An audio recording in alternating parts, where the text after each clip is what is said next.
sound of seclusion is so soothing.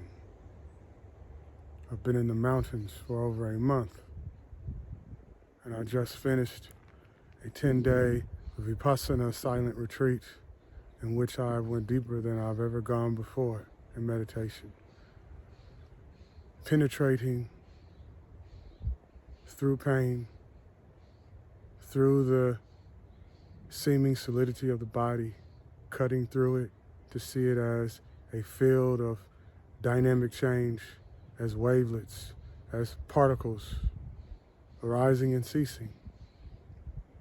Just like everything you see here, arising and ceasing, a flux that is constant, yet the only constant is change on this plane. And embracing that and abiding in that understanding, stress dissolves, it disappears. You see it as conditioned, as not self, as illusory.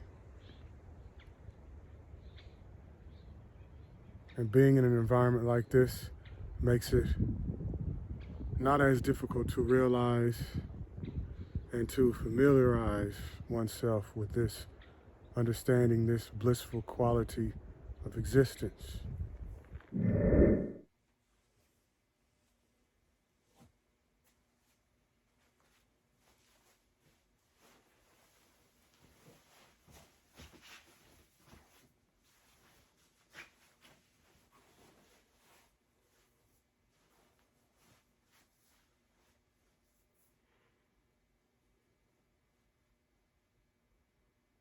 It's been well over 1 month since I posted on social media. I've been in seclusion. I've been in the mountains. I've been amongst the quails, the crows, the ravens, with a few serious monks in the Zen tradition.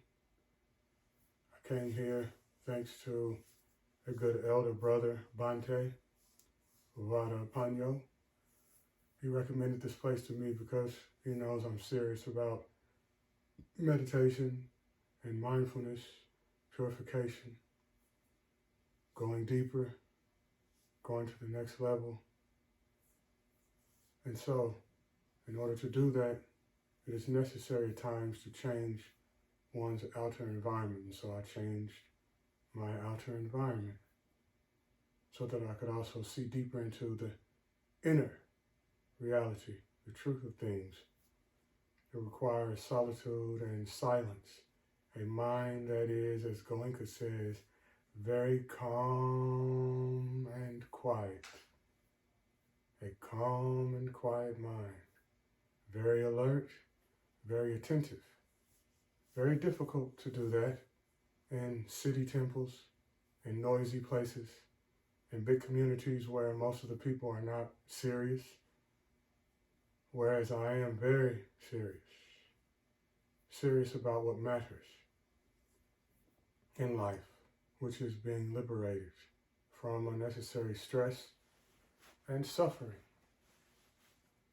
And we all deal with unnecessary stress and suffering. Thus is the human condition, realized by all of the awakened ones. The most recent awakened being Siddhartha of India, aka Gautama, the Buddha. And so this is the path that I have chosen to walk upon, to become a next level human being. I've mentioned that phrase a lot, and on my blog, which many of you have already seen and read a few posts from my Substack, Next Level Human Beings. This is the path that I've chosen to realize that, and I'm working towards that, becoming a next level human being, so that I'm a signpost and means of inspiration for others, just as others have been and are an inspiration for me. I've thought a lot about my family and friends. I've not been indifferent quite the contrary. I've been more compassionate. I've cultivated more empathy, more forgiveness towards myself and directed towards others. And now things are much more clear.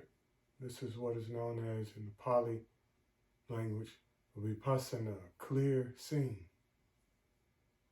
And from seeing clearly, insights that are liberating arise. I've been on the spiritual path for a very long time, way before I discovered the teachings of Buddhism. And in hindsight, I understand many of the esoteric teachings that I discovered through various friends on the path, going back to 2005 and even before that, regarding what I intuitively knew to be true. The mind can be tamed, that meditation is the key.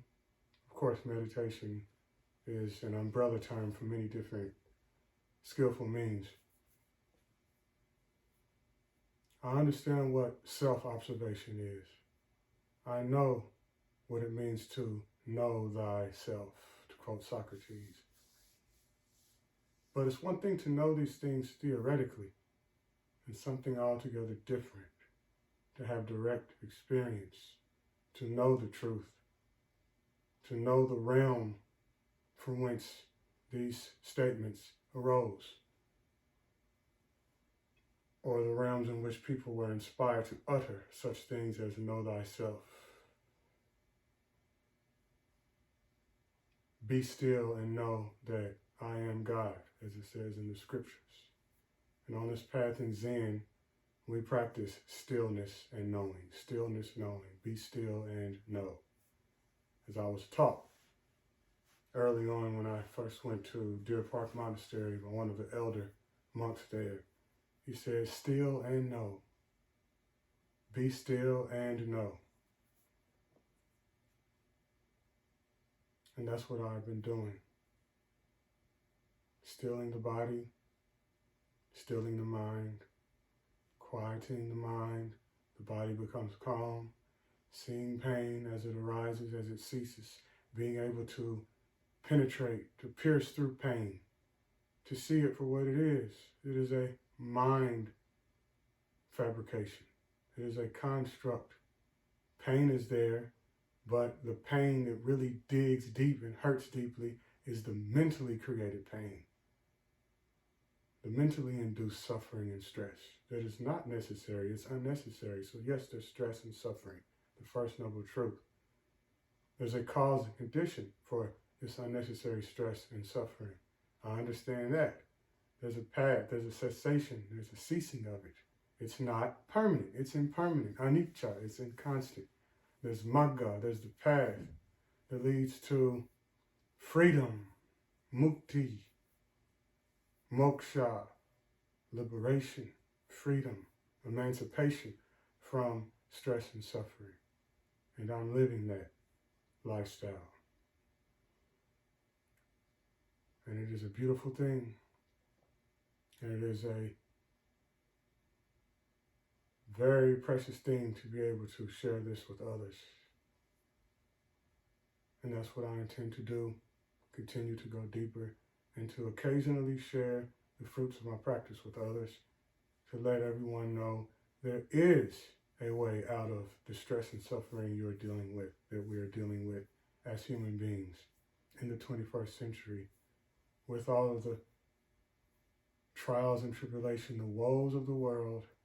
It is possible, I'm telling you, right now from direct experience, to abide with a mind that is tranquil, that is blissful, that is clear every day for many hours of the day. Into the night, it is possible to carry your clear awareness into the dream state, into deep sleep, aka dreamless sleep. And there's higher levels, deeper levels than that. So follow your intuition when it tells you there's a way out of this suffering. There's a way out of stress. It's possible to be happy and peaceful unconditionally, not because of the money or the home or the partner the wife or husband you have, the children you have, the attainments of the world, success, and all the other metrics of tokens of happiness that the world says we all need to feel that we have arrived. You can be happy and peaceful with very little or nothing at all. With just the ability to sit as I'm sitting. You don't have to sit in the full lotus posture, but just to be able to sit still in a chair, on a sofa, in your car, and truly being still means the mind is quiet. Wow, there are no thoughts. There's a gap between thoughts. Wow, this pain isn't constant. It's not permanent. It's ephemeral. It's transient. When I look at it directly, it dissolves. Where is it exactly? Where is this me? Where is this I that is struggling, that is stressed out, that is in despair, that is drowning in depression? Where is it? Look. Where is it exactly? Investigate and see. It is a mental fabrication. It is a construct of consciousness. But your true consciousness is pure, free from all of that. I'll bear witness to that.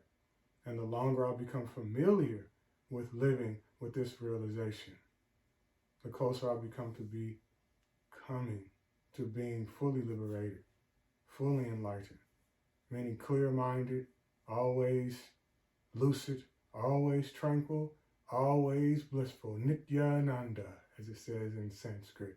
Nityananda, always blissful.